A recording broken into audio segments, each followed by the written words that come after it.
they shouldn't be able to take down our noble knights. That was a big deal to them.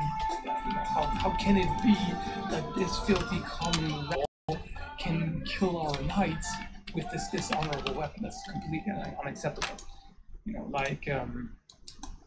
Like some people see firearms, in a world that has swords and everything, and then firearms start to appear. It can either be a fantasy world or it can be, feudal Japan, when firearms appeared and they weren't, some people had problems with them, found them dishonorable. The bow can be the same way. Also, throwing knives. Any ranged weapon can have this sort of devious, roguish, villainous aspect as well. But it can be heroic as well. It just depends on how you portray it. Let's see. Yeah, I mean, closest relation is the sniper rifle.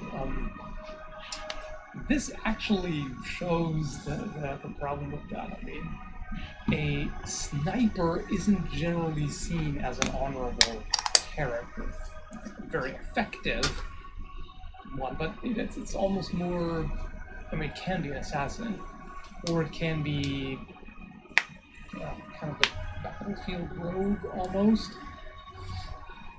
Not necessarily heroic, unless they happen to shoot Hitler, and that's completely heroic, but, You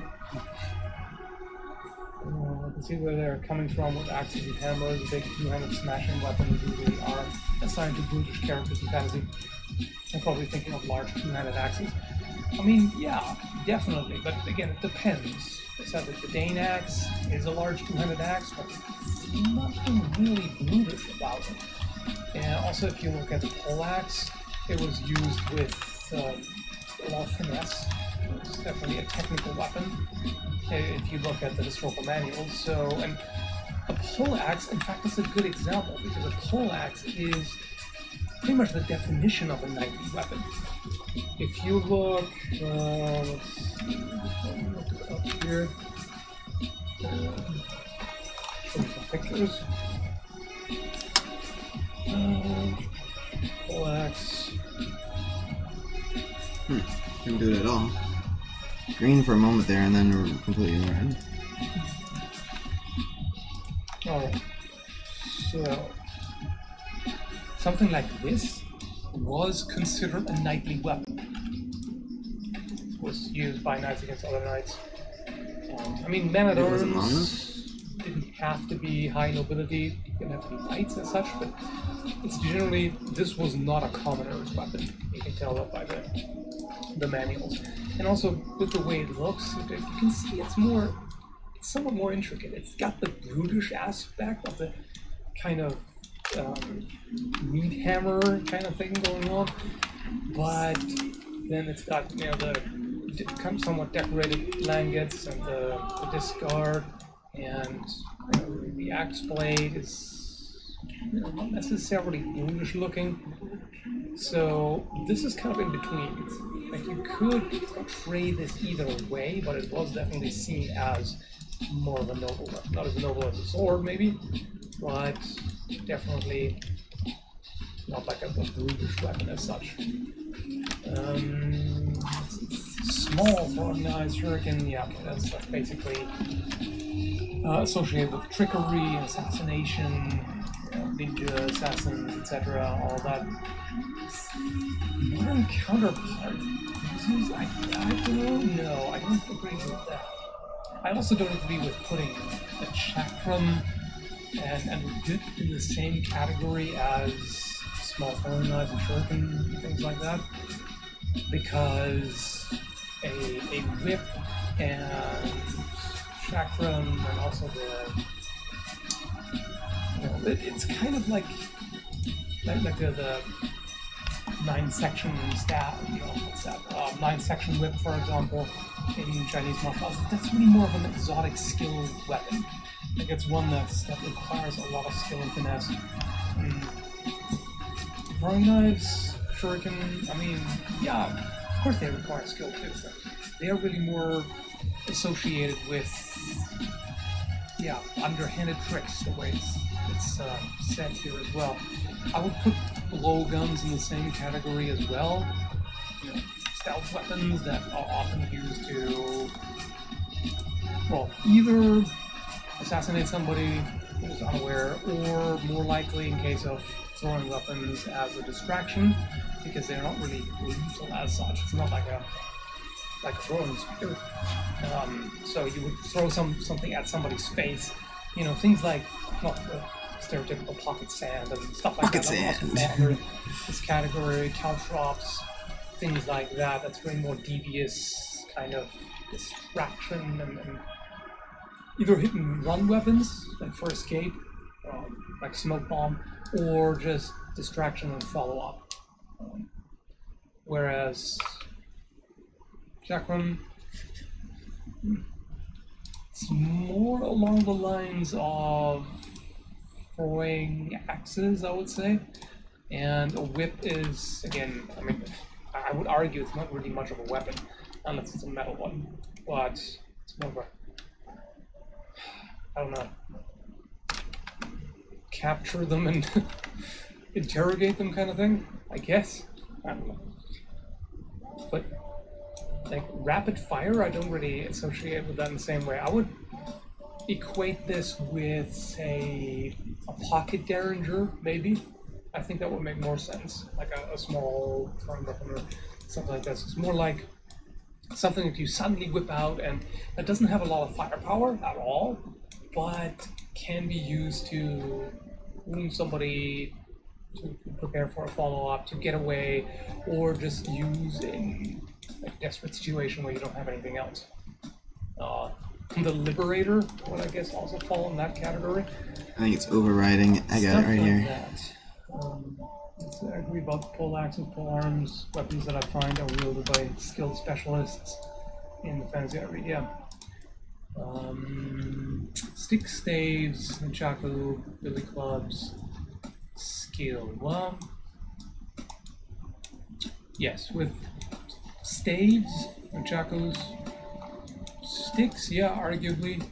Billy clubs, wouldn't necessarily say that's more of a strength weapon in my opinion.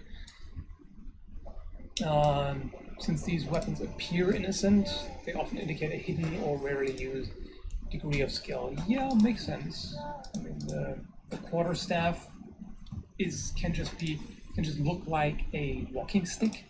That's, you know, you don't really see it as a weapon for the most part, unless it's iron shot. That's more of an indicator. But you can definitely turn a staff into something that looks more like a weapon.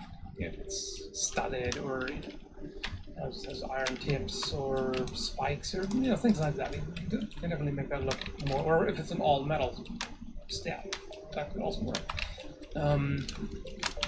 Chacos, I don't think they're generally considered innocent looking. I think that's more of something that not doing it is more obvious. Oh. Unless Jackie Chan goes, picks them up and tries to use them as chopsticks to pretend that they are not weapons.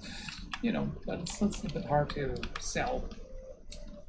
But yeah, definitely a skill weapon. Aside from the billy clubs, I do think that's more of a strength thing. Now these... Nope, not doing it. These can also be categorized somewhat or characterized differently. It can either be a conquered weapon, like somebody... It can be... I guess because there's a blocking hit. Like an agent, assassin, ninja, that sort of thing, who just uses that weapon as part of their disguise. It can be just a weapon of a wandering martial artist. It can be a weapon of a commoner who can't afford anything else, but still somehow manage to get formal training. I mean, there are situations in which that could happen. Somebody who is skilled but is not very high on the social ladder, so to speak. But you could also turn that into a more prestigious weapon if it's studded with precious metals or rare metals, like a mithril staff or who knows what. Something like that could work. And yeah, a wizard staff is definitely more of a prestigious kind of weapon. Knives and poison weapons. Yeah, I mean, sure, that's definitely stealth and dishonor and all that. So knives depends. I mean, you can definitely portray them in a different way as well. Like Crocodile Dundee with his blue, he has a bit of a different sort of appearance than a dual knife dual wielding assassin or something. Martial arts, so unarmed. Yeah, not much to say here. Yeah.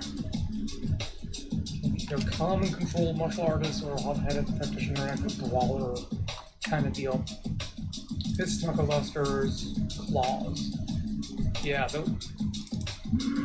those who brawl rather than mastering a fighting style, it can be, but this can definitely be a case of a highly skilled martial artist using that, or I mean, even a brawler can be highly skilled. If it's a bare knuckle boxing champ, or a street fighter can also be very skilled. It's not. I mean, generally with street fighting is associated with dirty tricks and all that, but it can still involve a lot of skill. So in that case, claws definitely can be very much on the skill end of things. If you think of Vega in Street Fighter, that's definitely all skill and fancy stuff. So claws can very much be a skill weapon. It could also potentially be a stealth weapon. Knuckle dusters, fist weapons can very much be stealth weapons. Like something that you can seal in your fist and makes it much more deadly than just a punch. It's typically called a billy club as a tonfa that police use. Okay, yeah, if it's a tonfa rather than a bludgeon, then I can see that. Yeah, a tonfa is more of a skill weapon. I would agree with that. As long as it's not just a club, like a baton, that would be more of a strength thing. Although, again, it can be used with skill as well. I mean, Nightwing is a good example of a baton user who is super high in skill. It's doesn't go about it with just brute strength. Crossbows and wands. Okay, it's still working. Strange personality. It's something to do with blocking. And I guess it's that alpha channel, but why would this not work? Okay, it's a small device which smart people can use to great effect. It's different. I mean, okay, if you have a very compact generate overlap events, I guess. Crossbow, yeah, fine. That's a small device. But if you think of, a heavy crossbow that's cranked with a windlass, and that's really not so much a direct weapon. I mean, the crossbow again was more of a commoner's kind of thing. Definitely not a noble weapon, not really associated with. I think this comes from the fact that crossbows are more complex devices than just a bow. They're more difficult to make. Not that making a bow is easy by any means. It requires a lot of skill and knowledge and everything. But, like, you can make a shoddy bow pretty easily. A shoddy crossbow is a bit harder and less useful, arguably. So, I mean, if it's some kind of, clockwork crossbow, that's like a super complex, intricate design, and yeah, I can see that, but even then, I mean, unless it's extremely complicated to operate, it requires a lot of intelligence to make it, not necessarily to use it. According to lasers and electrical weapons, maybe, what would fall under that category, though, if I think about historical weapons that require a lot of intelligence? I mean, some firearms, maybe. siege engines, but they don't really fall in that category of standard weapons that like individual characters would carry. That would be really difficult. So I can definitely see where they're coming from with There was this. the post-process volume there before. Makes some sense. When it hit that, it would work. I mean, this entire thing, the reason why I picked it is that it's pretty well written overall. Like, I may disagree and nitpick with a few things, but overall it's quite a good article, so definitely well thought out in general. Sides. Poor weapons in real life. Ooh, somebody understands. No. If it's a... They're worth sides. That looked green for a second, but it didn't work. Less strongly curved blades at a different angle, and it's a different hole that's attached to. If you look at a standard scythe as a farming implement, the blade is too thin, and the handle is shaped in such a way that it's ideal to cut something at ankle height. Unless you want to make a fighting style out of that, it's like, yeah, I'm gonna cut your feet off. That'll work too well. So that like a standard agricultural side would be a terrible one. You could modify it. In fact, I may or may not have a project going that involves something like that.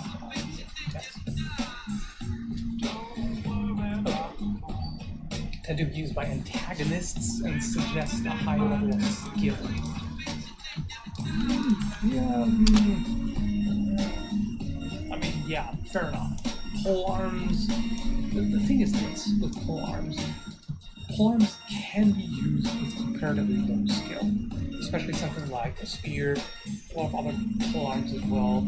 You know, if you reduce it to the most basic level, it can be used with minimal skill, and they can still be effective because of the reach and power and everything. If you just use them with brute strength, and yeah, you're still going to be reasonably effective against somebody who doesn't have a pole arm. But they can also be used with a little skill. So yeah, I might have deleted the alpha as well as the color. Strength. Reasonable, yeah, reasonable. If we're talking, well, it depends. Like I always say, it depends. If you're looking at a large strapped shield or shield that would normally be used in formation, like a Roman scutum, definitely strength, because those are heavy, and you don't move them around that much. They are mainly used for kind of passive body protection. If you think like a Viking round shield, or a Rotella, or the Renaissance all-metal shield, that's definitely more of a skill thing. And if you look at bucklers, of course, that's all skill. Nothing but essentially. Like sword and buckler is highly technical, a very skilled kind of thing. Shields seem almost baffling underuse in fantasy narratives. I can't agree with that. I think the shield is ubiquitous in fantasy. It's very common. In my opinion. Timing is still working. That's the thing that confuses me. To be fair, if you look at Lord of the Rings, for example, who has a shield? Any of the main characters ever use a shield? Not that I can think. They all use two-handed weapons. Or just a single-handed sword without a shield. So, yeah, I mean, I can see it in some ways. Spears, tridents, flails, strength. Flail. Yeah, maybe. I wouldn't put flails and spears and tridents in the same category at all. They are completely different weapons. I don't think you can put them in the same category whatsoever. A spear is, again, same thing as with a polearm. Applies even more so. The spear can be extremely easy to use. Like you can use it with basically no skill. Just poke them, essentially. So it can be super easy, but it can also be extremely advanced. It's kind of very technical. So it's a cool idea. A modern wizard that uses a collapsible baton as a wand. That's interesting, yeah. Oh, that's pretty interesting. Oh, let's see. Most honorable weapon, claws and buckler.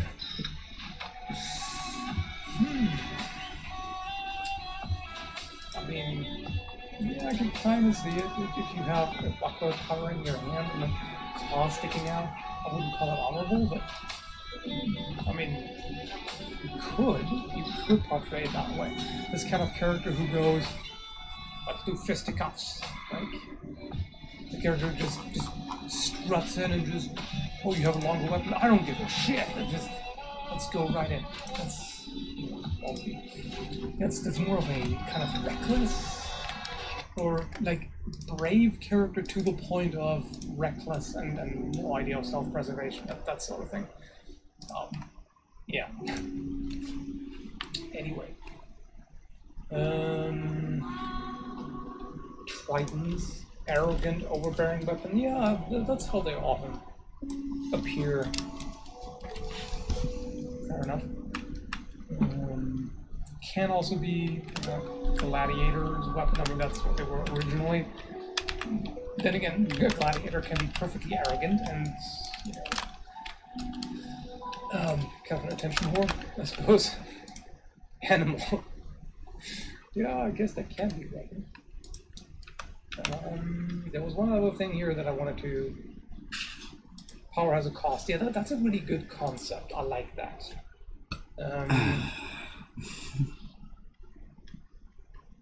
Wait.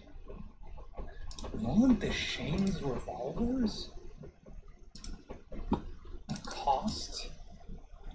I mean, yeah, okay, if it includes how you come by the weapon, yeah, I can see that, but it's not like him using them costs him anything at that time. But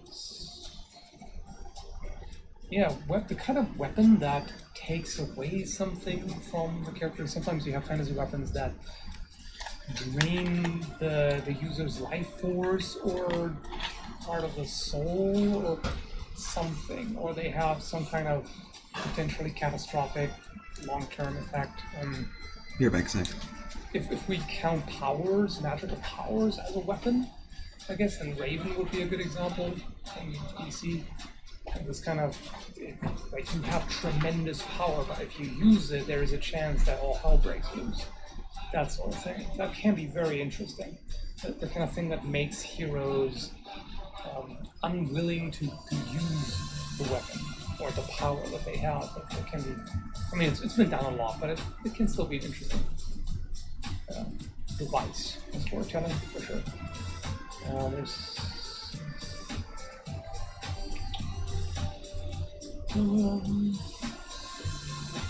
Yeah, sometimes they come by those weapons through great personal loss. So that can be another thing that makes it, that gives the weapon more emotional impact, if you will. Simplicity. Yeah, this is an excellent point. The reader has to understand what it can do. This is very important, because otherwise you get this lazy Deus Ex Machina all over the place, where it's like, oh, this weapon or this character has power. It's magic. And it can't be anything, right? Because magic. That's really dumb. I don't like that, because then the stakes aren't as high, you don't know what to expect, the emotional impact of something being used isn't as great, that sort of thing. Because it's just like, oh, they can do that? Oh, I didn't know. Oh, okay, what's next now? We're gonna draw a magic fucking bunny that gnaws the faces off your enemies? Is that what we're doing now? It's not very good. So, definitely is important to explain. This is what I like about Brandon Sanderson's writing, for example, where he actually sets up this magical system that has rules. There's a consistent logic that pervades all of this. It's like, okay, this is how they use magic. They need to do this, they need to burn metals or whatever. There's a certain thing that they've got to do, and there are certain effects that they can create. And then the interesting thing becomes, how do they use this? Like, they can use the effect in novel ways, and that makes it really interesting. It's like, oh, what's a good example? Top of my head. I don't know. I can't really think of too much on top of my head, but essentially a kind of ability that is used in a way that you don't normally expect. Like, say a character can jump really high, with jump and boost, or who knows, and then they use that in a situation where, say, they're trapped in a room with the ceiling coming down on them, and the hero notices that the floor is somewhat porous and it's not that strong. It just kind of tries to stomp away at it, but notices it's still a bit too strong. And then the ceiling comes down, and at the point where the ceiling contacts the character's back and they start to bend over, they're like, holy shit, I have the jumping boots! And they activate that, and because the ceiling is too solid, they can't jump up, so all the force goes downward, and they break the floor and push it away. That would be cool. Stuff like that. Oh, okay, you can do that. Yeah. This sort of thing. That would be really awesome. And that's a good way to do that. Let's see. There was another point here. Oh yeah. Here, this. I kind of skipped this. A hero cannot simply happen across the greatest sword in the world. They have to earn it. This is, like, one good example is in The Hobbit, of the way Glamdring and Sting are found. It's like Gandalf just rummages through the trash of some trolls in the middle of, like, randomly. Oh, there's a troll cave. They have a bunch of trash. They're messies, essentially. And, oh, what's this? Oh, there's a thing there. They're in the trash. Oh, it's this famous sword with magic powers. And it's like, okay, so this legendary sword that this character has, how did he come upon it? Oh, he found it in a troll trash heap. What? That's it? It's not very satisfying. Also, Conan. And in the movie, the first Conan movie, the way he finds his sword, that he's running away from wild dogs and wolves or whatever it was, and stumbles in this, this grave of the king. It's like, oh, there's a sword. Okay. I mean, it was, the way they did it was actually pretty decent. It was still satisfying. It was reasonably well done, but it was still like, how did this character come upon his famous sword? Oh, he found it. He's just lying there. Oh look, somebody dropped some shit. I'm gonna pick it up. That is satisfying. Right. Anyway, so yeah, we're at the end of this article here. Yeah, exactly. Here, this. I actually want to end with this. In fantasy fiction, readers want to believe in consistent fictional logic. I cannot stress this enough. Every time I talk about fantasy stuff and realism and everything, some people get hurt because it's fantasy. But this is the thing. There's good fantasy and there's bad fantasy. The bad fantasy is just, oh, it's magic. It be magic, character can do what need. It's not very satisfying, is it? Whereas if you actually build up a system that makes sense in and of itself, even if there's magic, it can still be logic, right? And as human beings, we were kind of looking for logic. Okay, sometimes we just want to turn our brains off and watch stuff like, From Dusk Till Dawn, say, where it's just the whole thing is so over the top and ridiculous that it doesn't matter, logic or whatever. But if you want to build a persistent fantasy world that you can come back to, that has different characters and has multiple stories in it, this is what you want. You want an internal system, you want logic, you want the reader to understand what's going on. So, if you can come up with a good explanation for why this character has a giant sword, then that's much more satisfying than, oh, he enhanced, like, Cloud. Oh, he may go enhance. He can do that. So can we get a little more than that? It's like this character, like Angry Clown here, for example, in the Super Chats. One of our patrons we've talked about. He thinks he made a character who is particularly strong, but is also substantially heavier than normal. He has heavier bones and sturdier tendons and all of that denser muscle, that sort of thing. That makes sense. Now, the character is not just stronger, but also heavier and can actually withstand the kind of force that he generates.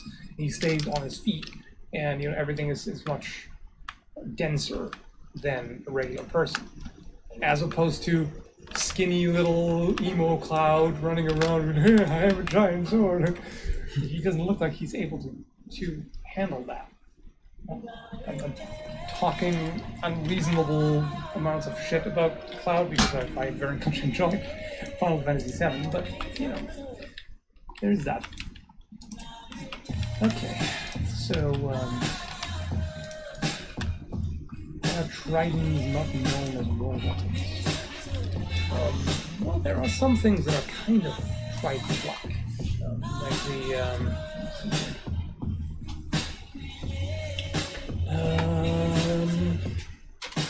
yeah, this is essentially the Trident, kind of. In fact, this is probably a better example. So there are some historical weapons that were used on the battlefield that are kind of Tridents. And here you've got the Italian, you've got some Chinese and Japanese weapons that are along those lines as well. So, yeah, they exist. This actually, or did. A modern wizard could use a length of chain instead of a staff or wand. Like with Resident Files, haven't seen that. Could potentially double as a magic circle. Yeah, I mean, it could be something that, like, if the chain can be, if you've got like a Viagra spell that stiffens the entire chain and makes it very hard, and you can strike somebody with, or a rope or whatever, you can make it denser, harder, and heavier, and you can use that as a weapon. That would totally work. And when not in use, the character could use it as a belt. Or, their belt can be the magical weapon. Just, can you imagine like this rough-looking mage, like, yeah, I've had enough of this, you're gonna get your medicine now. He takes off his belt, and he whips it, and it elongates and stiffens, and okay, I know where we're going here. But, or it can turn into like a sharp whip or something, That would be kind of cool. He takes off his belt, and everybody's like, what are you doing? And he turns into a staff. Or a sword, for that matter. There are some belt swords, actually. Super curious about your opinions on 40k war gear. The power swords are pretty much lightsabers. You can adjust the power field on, so you can have half-sworded? What? On the other hand, chain swords. I've talked so much about chain swords, like almost in every single live video I've made. So I think we're good there. You can just revisit some of the live videos I've done. I've talked about it. 40k. Reviews that have a particular. It depends. I don't generally like the aesthetic. Okay, I will say the Ghost Axe looks pretty awesome. That's actually pretty cool. Kind of badass. It would be nice if that's. Oh, sorry. Forgot that the window was invisible. The Ghost Axe. So the spike that's pointing in that direction wouldn't actually do anything, but at least it looks kind of cool. The thing is, I don't really know enough about 40k. I know nothing about 40k, essentially. Yeah, heresy, I know. So, I don't feel like it makes much sense for me to talk about it. All I can say is most of the weapons are ridiculous. Just in terms of how over the top they are, and just aesthetics not really my thing, so... Like I said, I don't really want to talk too much about something that I have no clue about. Because if I criticize something and somebody's going to be like, yeah, but, and there's going to be the nerd squad like, no, here are the special effects, like, yeah, you know nothing. Like, yeah, okay, fine. Whatever. I had an idea for a sacred sword that serves a rechargeable magic energy battery. Okay. It would take mental and physical training to convert the energy for different spells and buffs. Buffs? Oh, buffs. Oh, but it pays off big. Okay. Yeah, that could work. That could work. So, how do you charge it? Like, do you stick it in some bastard and it just drains them? That would kind of neat, I guess. It would be interesting. Like, imagine you have a character who's not evil, but who has this kind of weapon that like draws the life energy from somebody and converts that into magical power, and that they can use for, or he or she, whatever, can use for different effects. And then it's like, as long as they have enough enemies, it works fine. But let's say they're in a situation where the thing is empty and there's suddenly like a monster is attacking, a giant monster is attacking the town, and they're like, oh shit, I have to drain somebody. It will be this moral dilemma of, what do I do now? You know, it could be interesting. Dealing with magic, I think there should be consistency too. Just as the laws of physics, there should be laws governing the magic of the world too, and clearly defined for the reader. Yeah, I definitely. Hey, now it's working. The laws of up to that point. Alright, I mean, that guy wants to work. I can use another one. In a fantasy setting, you become a mage What by studying class is magic, this? right? The trigger And box. sometimes it takes Fair enough. takes certain gestures or incantations, or you know, even if it's just mental focus to concentrate on whatever. They study the principles of magic. So that in and of itself tells you there are principles and rules of magic. So, right? Should be all over the place. 40k power weapons are wrapped in energy fields you can toggle or adjust instead of being pure energy. I've never seen that anywhere else. Okay. I can see that. I think that's some kind of force for, like, you can basically you could even have a magical weapon that is essentially invisible because it is just a magical field of energy, a force field, or who knows what, that you can change the shape of, that can kind of attract materials and shape them into a certain form and compress them into a weapon, stuff like that. That could definitely work. You could have, like, the shape, this energy field in the shape of an axe or a hammer or whatever. You dump a box of nails in it and it kind of fuses into the shape of the weapon. You know, that could be interesting. Anyway, we're at over an hour, so I think I'll wrap it up here. 1 hour stream, that's it. That's all you got. No, I'm just kidding. I hope you enjoyed it. Thanks again, everybody, for super chats. Always appreciate it. And I hope you got something out of this. Maybe something entertaining, maybe it gave you some ideas for writing stories or whatever. And yeah. Awesome. Hope you're having a great weekend. Yes. Starts diving right out the window. Alright, fixed it. Congratulations, Armando. You did a thing. Huzzah. Yes, I'm sitting right here, waiting for you, my dear.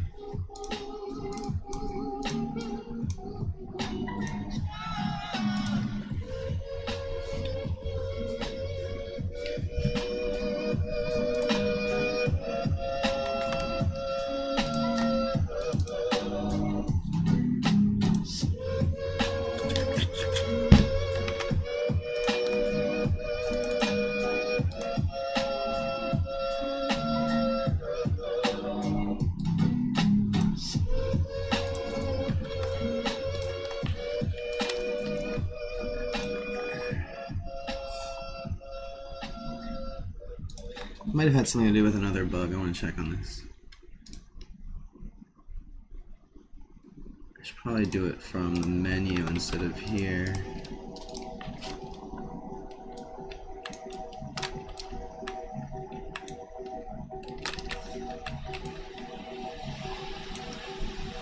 Go through. appears to be working normally.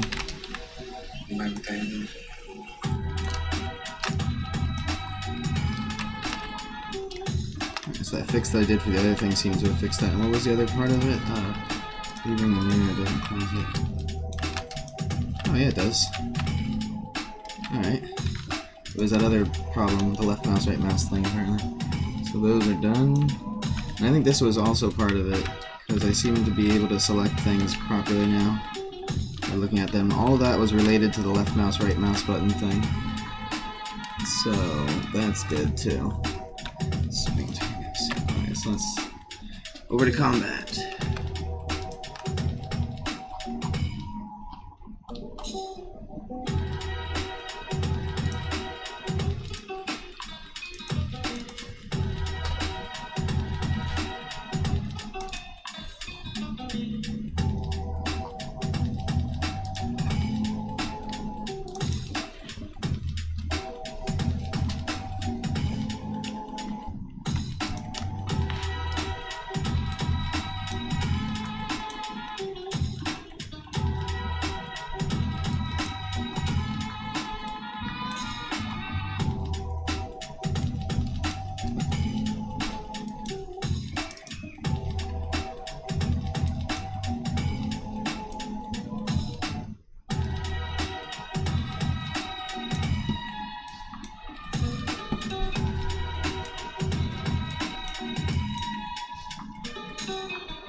They are one of the great wonders of the world of Disney show business. They're very young, very popular, and perhaps very rich indeed.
Dude,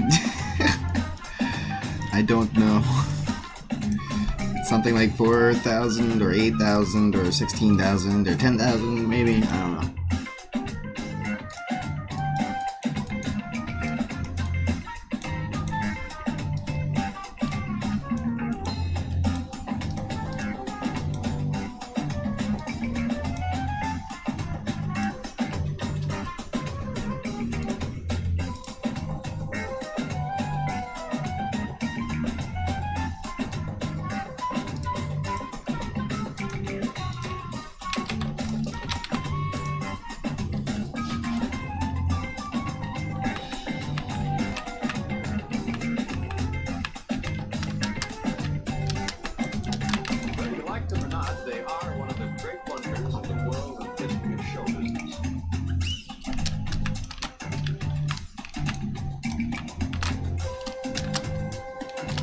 Very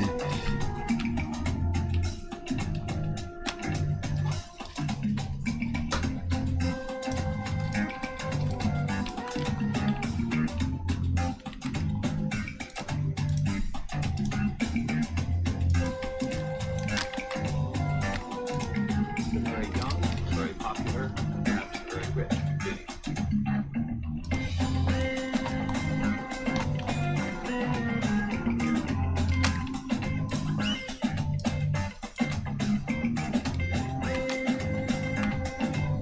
Oh, where any of these other dudes are.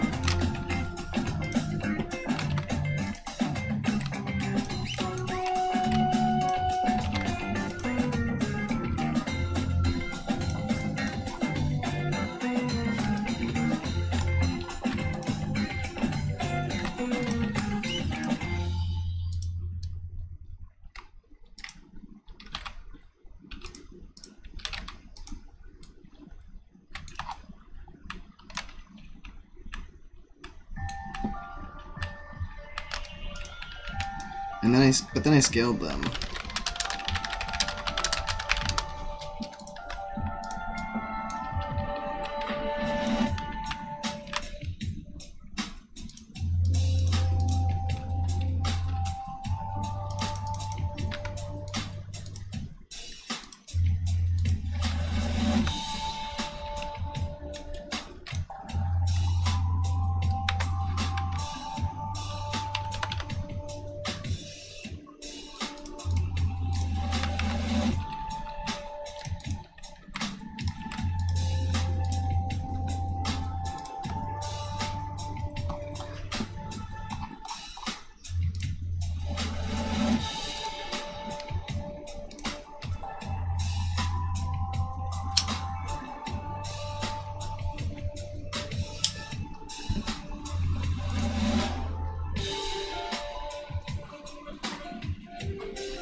You can just make a landscape from scratch. Or you made like a real bottom of the sea out of like... I just made mine flat, cause I might replace it. I have that option. Oh, I'm naked. Yeah, the save game got all messed up. Oh, come on.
further away you get from the center of the map, like there's errors in location and stuff.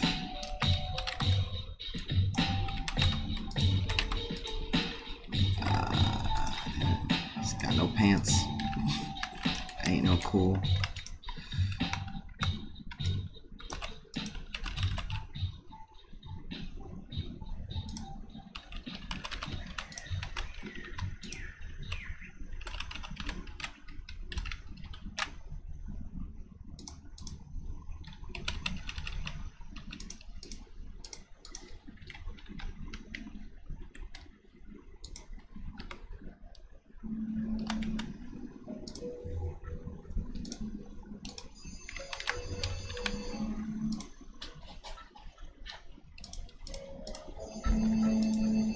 Happens whenever I play from the map, you know.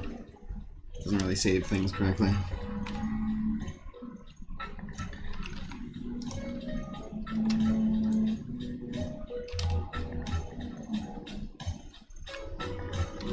It doesn't matter, like the size of the map is so much less important than what's in it.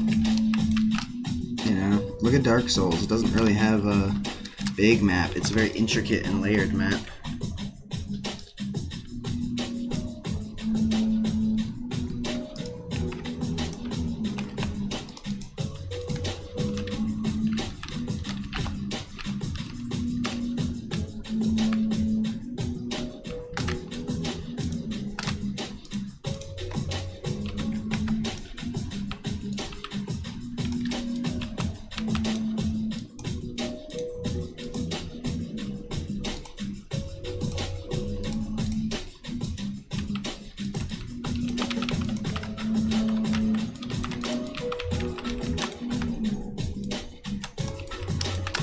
Interact thing is broken.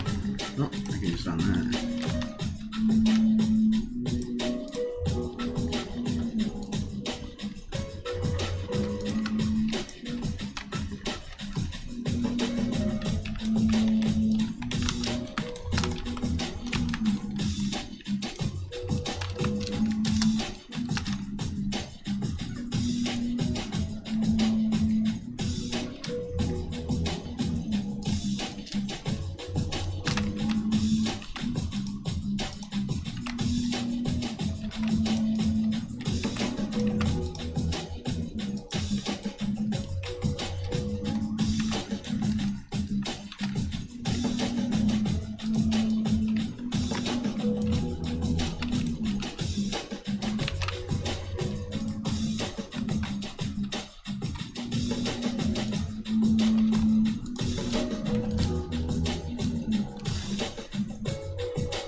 Yeah, that shit got broken fast.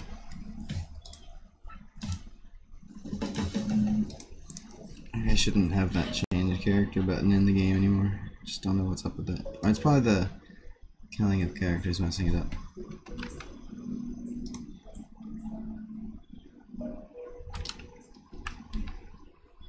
Weird.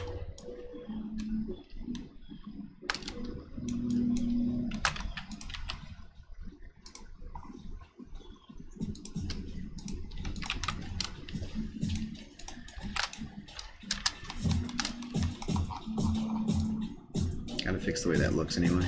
I'll put an island there or something.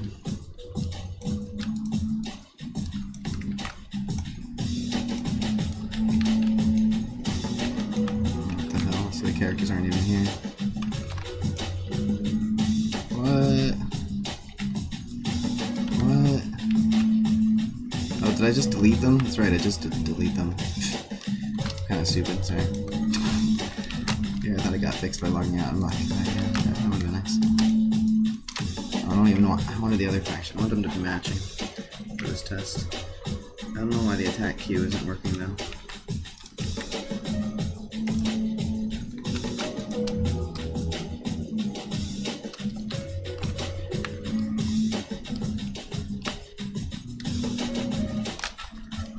human? Yeah, human.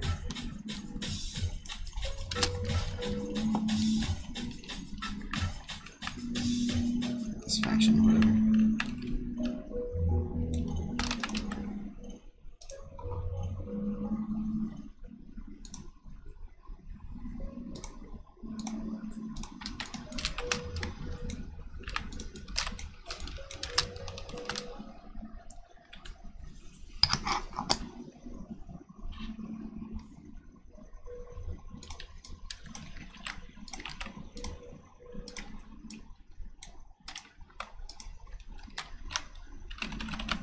Okay, that's good.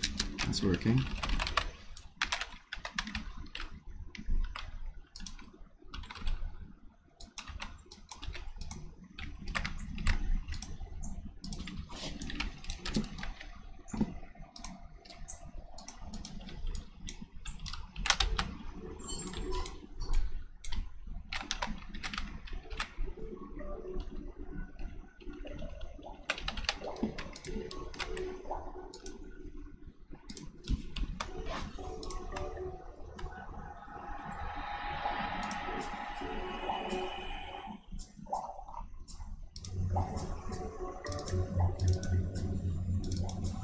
Hey, welcome back.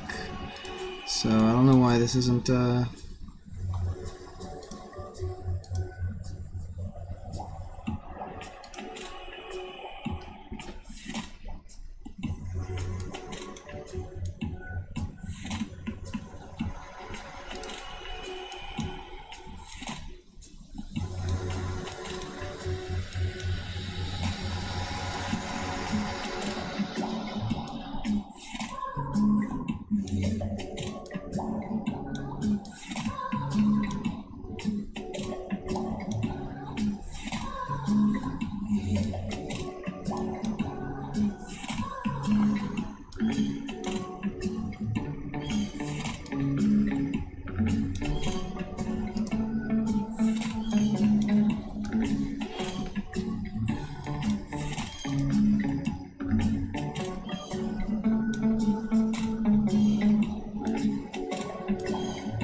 feel like my round timer itself is like just broken.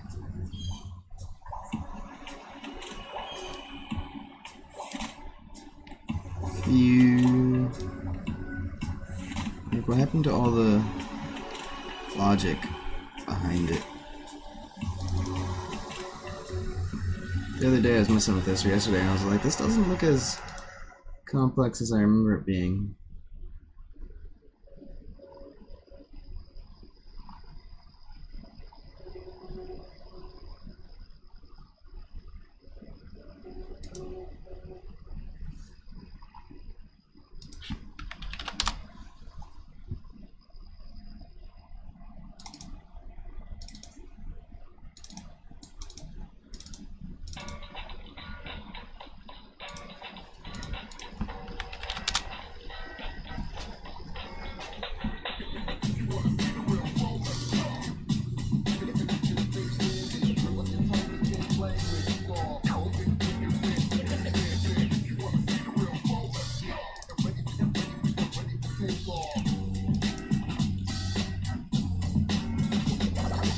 Yeah, I'm not gonna play the text-based game. I'll play Fortnite, but I want to figure out what's wrong with this.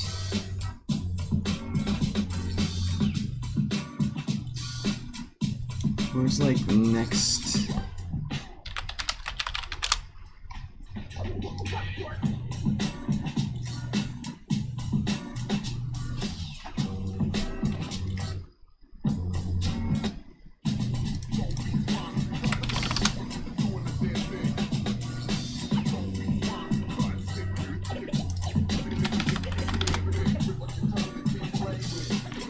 Next combat ability. That's what's not firing.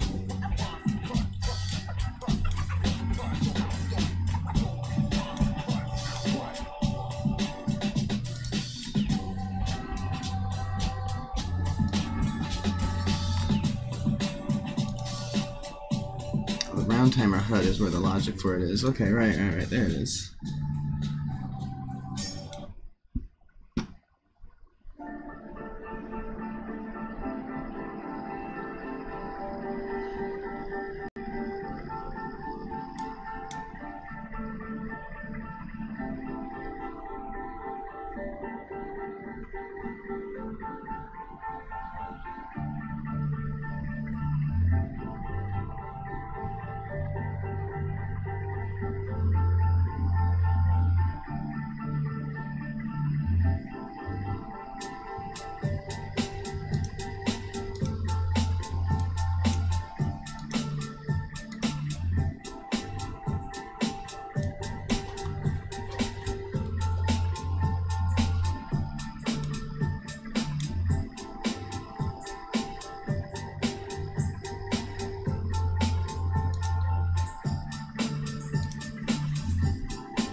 Dude, not even gonna answer your question.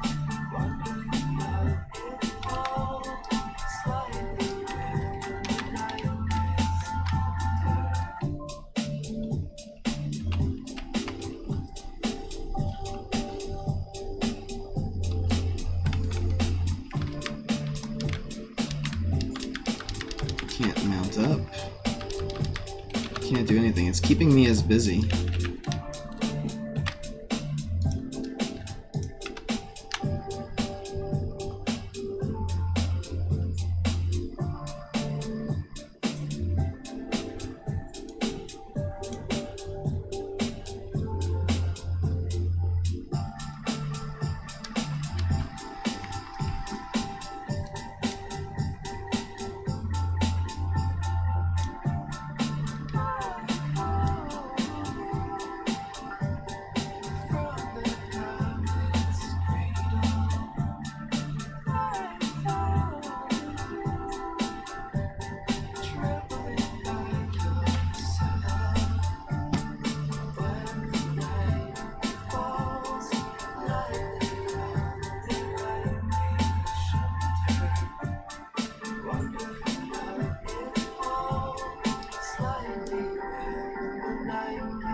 There's a great king. He slays many dragons.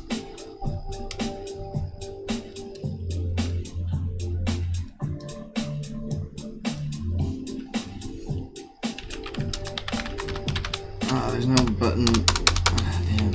Sell video game.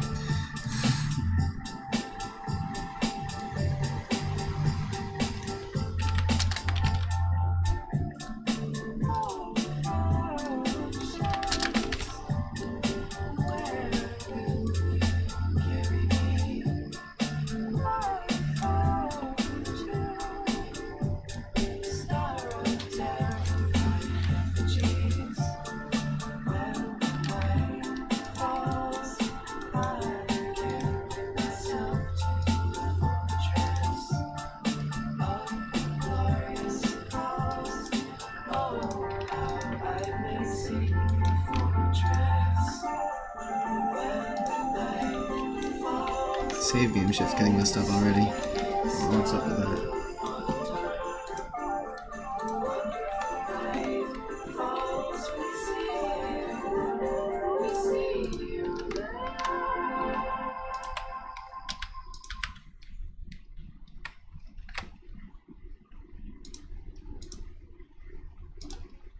If you feel like patting your feet, pat your feet.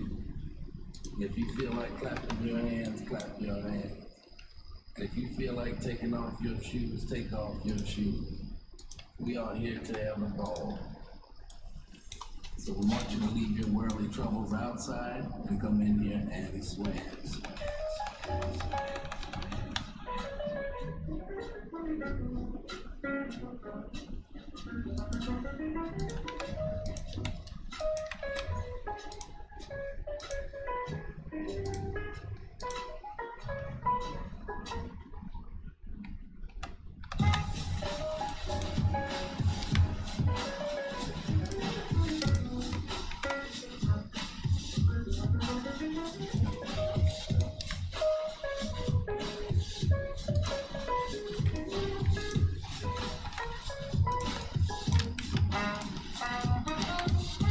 Damn it.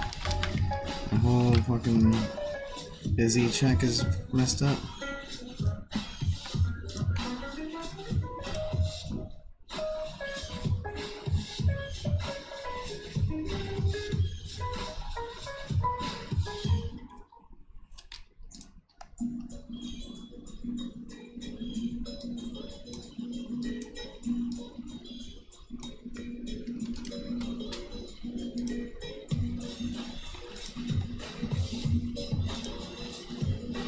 What do you think about, like, the name TFL, but, like, rusted metal with energy on it and a helmet on the side? No. No, don't make a logo for me, dude. It's alright. I repeat, do not make a logo for me.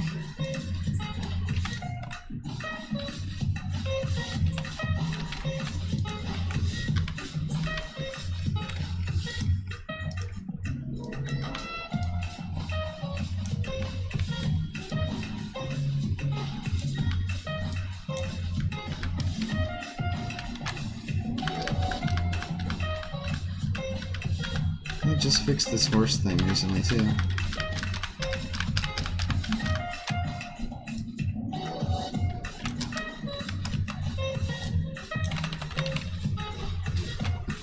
Queue is full.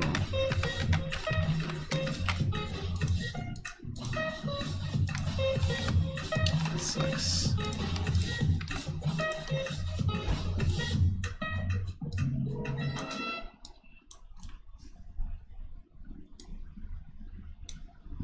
Why is this thing like self-destroying?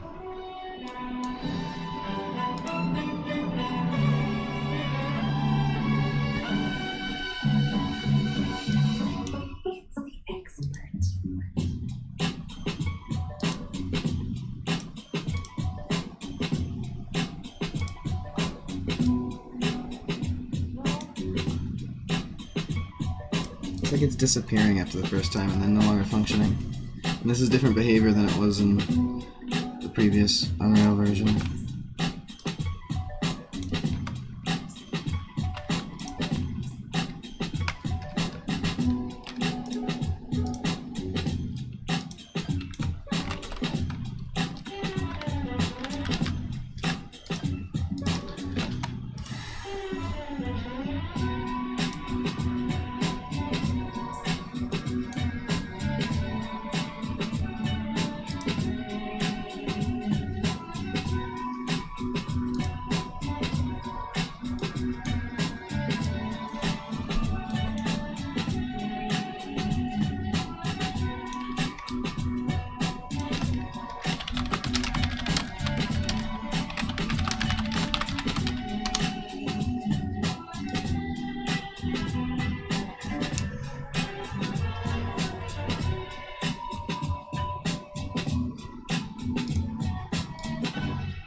Yeah, it's a cool website I saw on a stream somebody shared.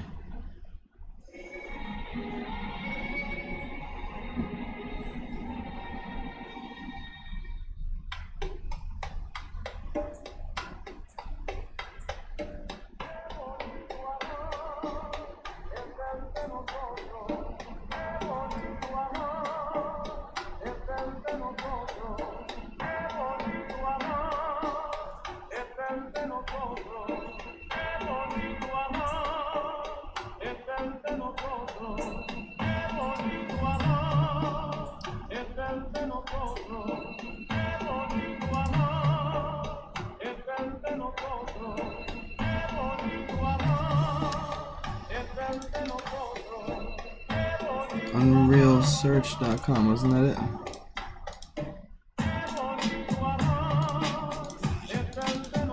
Unrealsearch.com.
Oh, this might be causing it.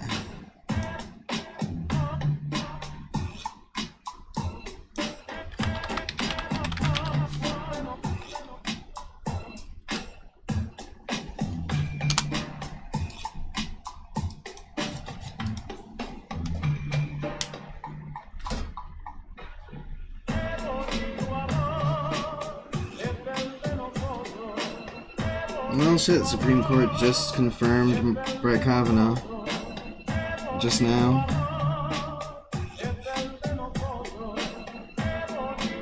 He's gonna get impeached, I hope. By that I mean Kavanaugh. 50 to 48. There was even a Democrat that voted for him.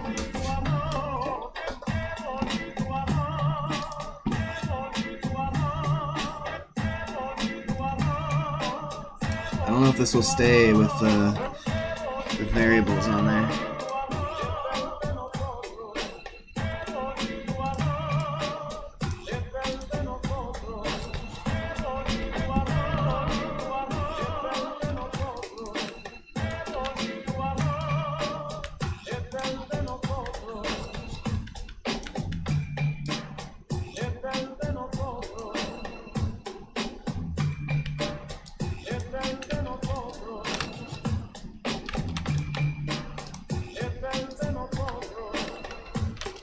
Well,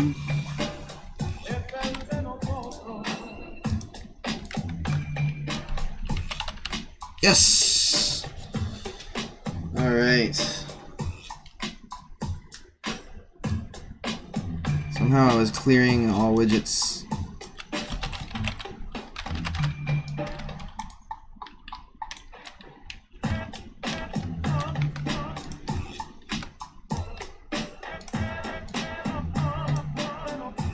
Spawning them, but it's cleaning them up.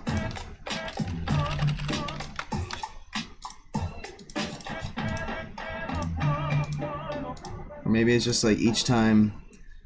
Okay. It's still referring to the same one over and over again. That's nice.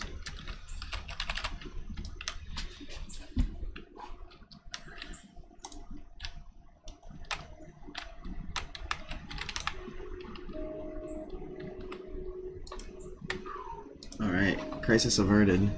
Just had to spawn them a few times when clearing them. Just gets cleared. Okay.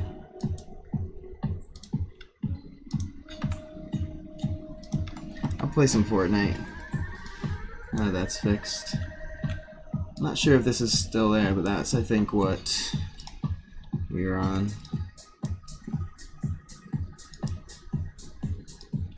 Oh yeah.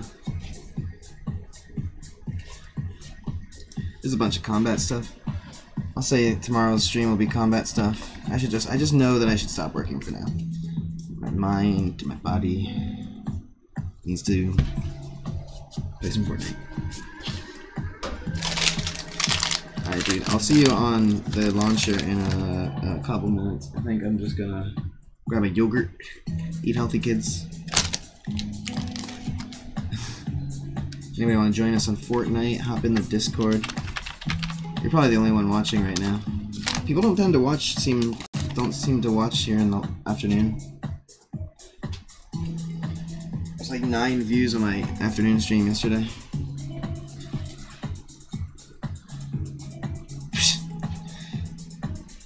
Wasn't talking about you.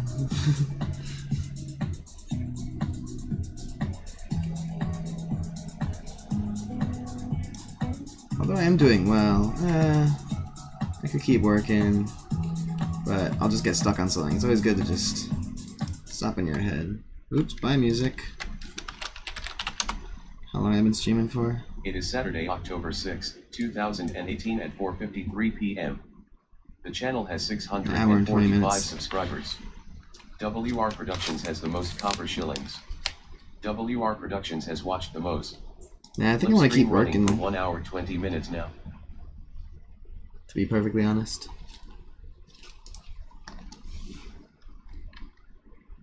No, you're right. Let's do Fortnite. Fortnite it is.